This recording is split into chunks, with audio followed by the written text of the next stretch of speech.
السلام علیکم ورحمۃ اللہ وبرکاتہ۔ محترم دینی بھائیوں اور بہنوں اور عزیز طالبان، بسم اللہ الرحمن الرحیم وبہ نستعین۔ آج جو ہے وہ تیسری حدیث، اور یہ ہے تقدیر کے سلسلے میں کہ اللہ جل شانہ نے عدل میں انسان کے لیے جو کچھ مقدر فرمایا ہے اور جیسے فرمایا ہے وہ اسی کے مطابق جو چیز ہوتی ہے، جو کچھ بھی ہوتا ہے اس پہلے سے اللہ کے علم میں ہے۔ یہ تقدیر کا مسئلہ جو ہے بڑا اہم ہے اور ہمارے ایمان کا جز بھی ہے، یعنی جو ایمان کے 6 ارکان ہیں ان میں سے ایک اہم رکن جو ہے اچھی بری تقدیر کے اوپر ایمان لانا، کہ وہ سب اللہ کی طرف سے ہے، یہ ہمارا عقیدہ ہے۔ تقدیر پر ایمان لانا اور تقدیر کو تسلیم کرنا کہ یہ سب جو کچھ بھی ہوتا ہے اللہ کی طرف سے، یہ جبر نہیں ہے۔ کچھ لوگ یہ سمجھتے ہیں کہ تقدیر پر ایمان لانے کا مطلب تو یہ ہوا کہ انسان مجبور ہے۔ بہت سے لوگ ہیں جیسے یہ رافضی ہیں اور جبریہ اور قدریہ ہیں، یہ جو تقدیر کا انکار کرتے ہیں ان کے نزدیک انسان جو ہے وہ مجبور ہے۔ نہیں، ایسی بات نہیں ہے۔ یہ ذرا اس مسئلے کو پہلے سمجھ لیتے ہیں، پھر اس کے بعد وہ حدیث جو ہے ہمارے سامنے، اس حدیث کو سمجھنے کی کوشش کی جائے گی۔ تو یہ جب تقدیر پر ایمان لانا، قدر کو ماننا جو ہے، یہ جبر نہیں ہے، اور ہمارے یہ عقیدے کا میں نے بتایا ایمان کا ایک بہت عظیم رکن ہے۔ یہ تقدیر کو ماننا اور تقدیر پر ایمان لانا جو ہے، اس بات کا یہ ہے کی طرف اشارہ ہے کہ جو کچھ بھی اس کائنات کے اندر ہوتا ہے سب اللہ کے حکم سے ہوتا ہے، اور اس کے علم میں وہ سب کچھ ہوتا ہے۔ اس کے ہونے سے پہلے اس کے علم میں ساری چیزیں ہوتی ہیں، اور جس طرح اس نے مقدر کر رکھا ہے اسی طرح سے یہ چیز ہوتی ہے۔ تو تقدیر پر جو شخص ایمان رکھتا ہے اس کے لیے پھر کوئی مصیبت، کوئی تکلیف، کوئی پریشانی زندگی میں آئے تو اس کے لیے برداشت کرنا آسان ہوتا ہے، اور اگر اس کو تقدیر پر اس کا یہ ایمان اور یقین نہیں ہے تو بڑا مشکل ہوتا ہے۔ تو تقدیر پر ایمان لانے کا مطلب یہ ہے، جبر نہیں ہے کہ انسان مجبور ہے، اور انسان تو مجبور ہے بھی نہیں۔ انسان کو تو اللہ تعالیٰ نے دنیا کے اندر با اختیار مخلوق بنا رکھا ہے، اور بس یہ ہے کہ اللہ تبارک و تعالیٰ نے اس کے اندر خیر و شر دونوں رکھا ہے۔ وَنَفْسٍ وَمَا سَوَّاهَا فَأَلْهَمَهَا فُجُورَهَا وَتَقْوَاهَا قَدْ أَفْلَحَ مَنْ زَكَّاهَا وَقَدْ خَابَ مَنْ دَسَّاهَا۔ وَنَفْسٍ وَمَا سَوَّاهَا، انسان جو اللہ تعالیٰ نے اس کو بنایا ہے، فَأَلْهَمَهَا فُجُورَهَا وَتَقْوَاهَا، اس کے اندر دونوں چیزیں، خیر اور شر دونوں رکھا ہے اللہ تعالیٰ نے۔ وَنَفْسٍ وَمَا قد افلح من زکاها، تو کامیاب وہ ہوئے جس نے اس نفس کا تزکیہ کیا، اپنے نفس کو اپنے کنٹرول میں رکھا۔ وقد خاب من دساها، اور ناکام و نامراد ہے وہ شخص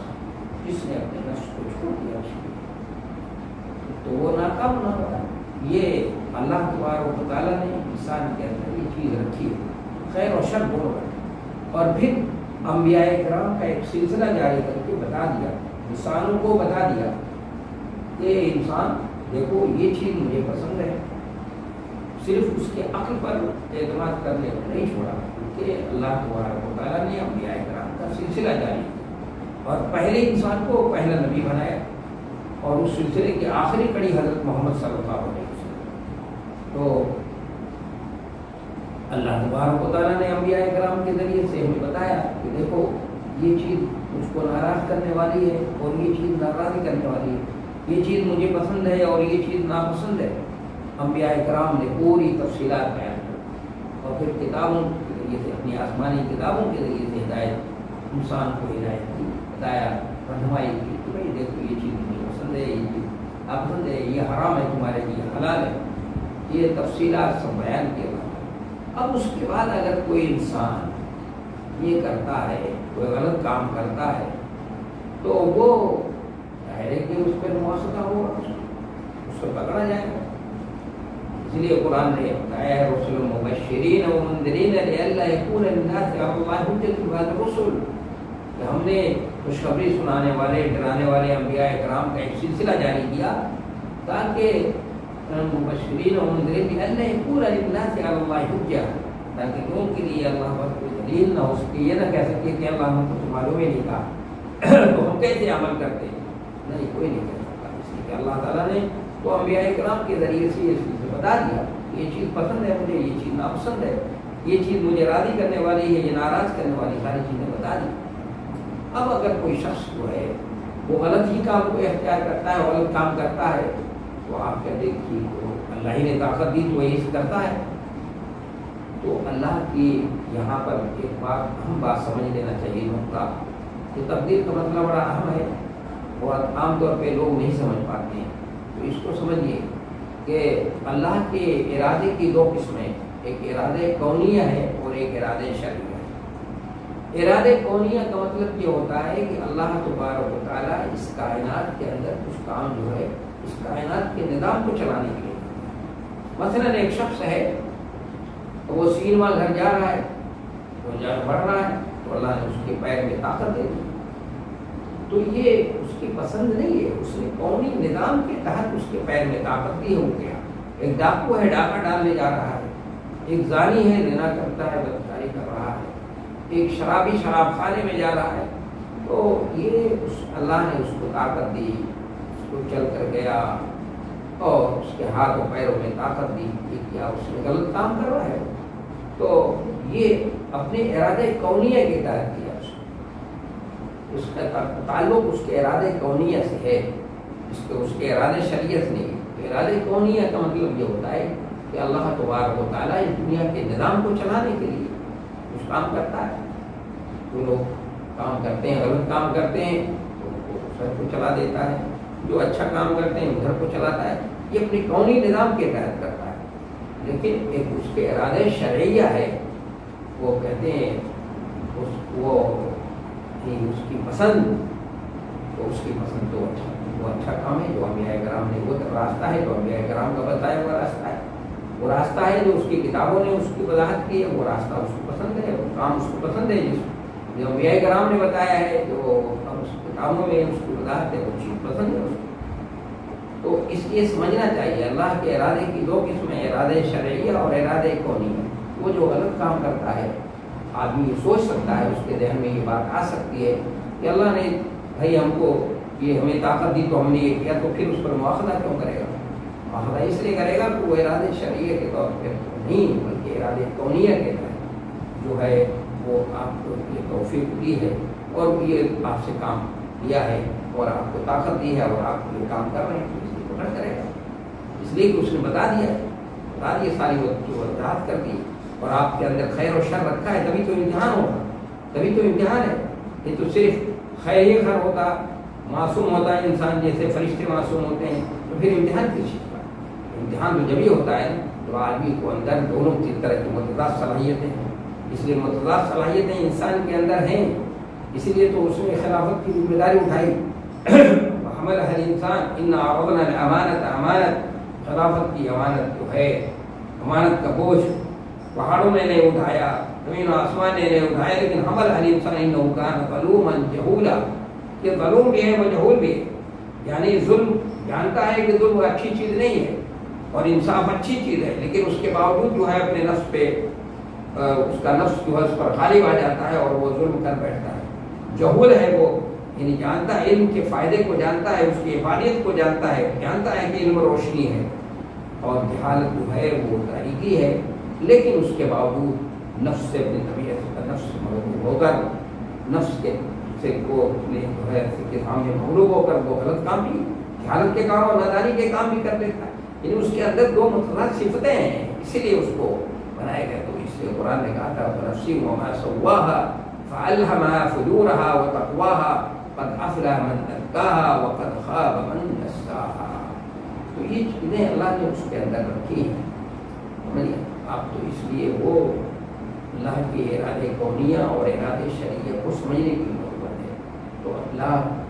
جو اس سے غلط کام کرتا ہے وہ اس کے ارادے کونیہ کے تحت دنیا میں امتحان میں مسلسل امتحان میں ہے، اس کا امتحان ہو رہا ہے، تو اللہ تعالیٰ کہتے کہتا ہے چلو جاؤ ادھر جا رہے ہو ٹھیک ہے، تو ادھر کو جاتا ہے سیدھے راستے پہ چلتا ہے، اس کو سیدھے راستے پہ چلاتا ہے، جو ٹیڑھے راستے پر شیطانوں کا راستہ اختیار کرتا ہے تو اس کو اس راستے میں چلاتا ہے۔ تو اس لیے تو اس کی کل قیامت کے دن انسان کے محفوظ ہوگی۔ سورہ بنی اسرائیل وَعَلَّمْنَا كُلَّ إِنسَانٍ عَلَّمْنَاهُ طَائِرَهُ فِي عُنُقِهِ کہ قیامت کے دن ہم ہر انسان کے شگون کو، اس کے نصیب کو اس کے گردن میں لٹکا دیں گے، یعنی اس کی کتاب زندگی جو تیار اس نے کی تھی دنیا میں اسی کے پاس ہو، اسی پر کہا جائے گا آگے اقرا کتاب کفا بنفسک اليوم علیک حسیبا، آج کتاب اپنی پڑھ لو، تمہیں خود حساب لے لو، خود ہی حساب دے دو، ہمارے لیے حساب دے دو۔ تو یہ سمجھ لینا چاہیے انسان جو ہے اس کائنات پہ مجبور نہیں ہے، مجبور نہیں ہے، اس کی تقدیر کو کہ اس کی تقدیریں لکھ گئی ہیں یہ کی، لیکن تقدیر کا علم کس کو ہے؟ سوائے اللہ کے اور کسی کو نہیں، حتیٰ کہ کاتب تقدیر کو بھی نہیں کہ ہماری تقدیر میں کیا لکھا ہوا ہے، کیا کچھ کرنا ہے ہم کو، یہ ہم نہیں سمجھتے، ہم نہیں جانتے، اس لیے انسان مجبور نہیں ہے۔ ہاں ایک تھوڑا سا چھوٹا سا دائرہ ہے، اس دائرے میں انسان مجبور ہے، مثلا یہ اللہ ایک ہے، اس کائنات کا تنہا مالک ہے، ایمان بالغیب یہاں مطلوب ہے، یہاں پر ایمان بالمشاہدہ ایمان بالغیب ہے، جنت و دوزخ موجود ہے، قرآن نے کہہ دیا موجود ہے، ہم نے مان کیا ٹھیک ہے، یہاں پر انسان مجبور ہے، یہاں پر عقل نہیں چلانا ہے اس کو، اور جن مخلوق ہے قرآن نے کہہ دیا مان لیا، اور جو چیزیں یعنی اس طرح مغیبات سے چیزیں رکھتی ہیں جو عالم بالا سے متعلق چیزیں قرآن نے بتائی ہیں، اس کا تعلق وہی سے ہے، قرآن نے بتا دیا ہم اس کو مجبور ہیں، اس میں وہ ماننا ہے،